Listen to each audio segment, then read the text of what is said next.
روزی خواهد رسید که آمریکا دست گدایی را پیش افغانستان دراز خواهد کرد. روزی خواهد رسید که آمریکا با ذلت و خواری و زبونی دست دراز خواهد کرد که 10 تا آمریکایی رو هم کارگری میگیریم یا نمیگیریم. او روز میآید عزیزان من، زنده باشم یا نباشم او روز خواهد رسید. حدیث داریم قبل از زلزله قیامت خدا به ملائکه امر میکنه، میگه کربلا را برید از زمین جدا کنید بیارید بالا، میخوام زمینا بلرزونم، کربلا نباید بلرزه. خدای آدم میره رو گاری سیب زمینی بخره، میگه آقا جدا نکن در همه، خدایا بیا جدا نکن در همه شب گذرنامه کربلا ما را میزان کن. ایستاده شلوار نپوشید.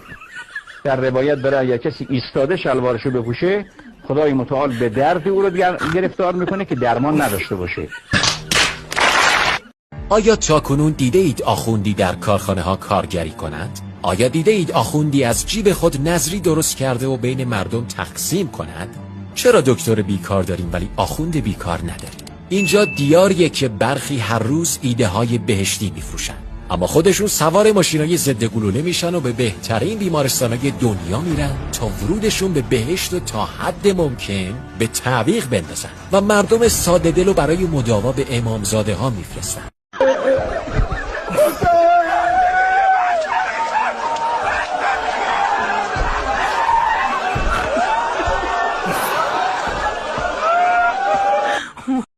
امیرالمؤمنین کنار خدا عکس گرفته.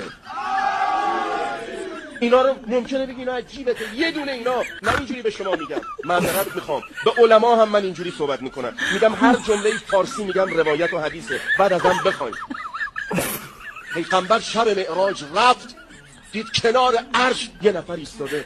علی گفت جبرئیل پسر عمم از من زودتر آمده؟ گفت نه صبر کن به تو خبر بدم. آیه سوره مبارکه آخر زمر و تر الملائکه حافین من حول العرش. بس که خدا توی عرشش یاد حیدر میکرد، عرش دیوانه شد. عرش از چی خلق شده؟ عرش نور صورت زهراست. بیقرار شد عرش. خدا ملکی رو به صورت حیدر آفریده، اونجا ایستاده عرش آرام. شما میدونید آمریکایی‌های خبیث وارد عراق که شده بودن، وارد شهر سامرا شده بودن، از دوستانی که بودن بپرسید، در خونه ها در میزدن، میگفتن مهدی تو این خونه‌یه؟ فکر میکردن حالا حضرت مهدی توی خانه‌ای برن دستگیرش کنن.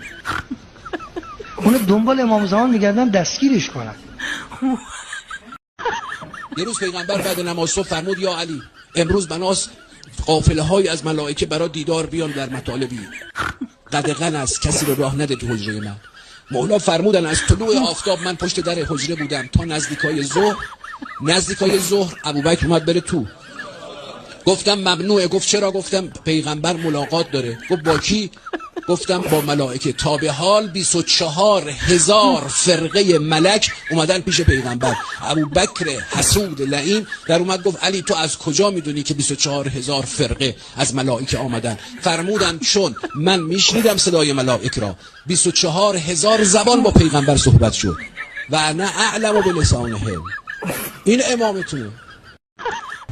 دین اینه، زن از خونش نباید بیاد بیرون، پسند خدا اینه، الا برای ضرورت.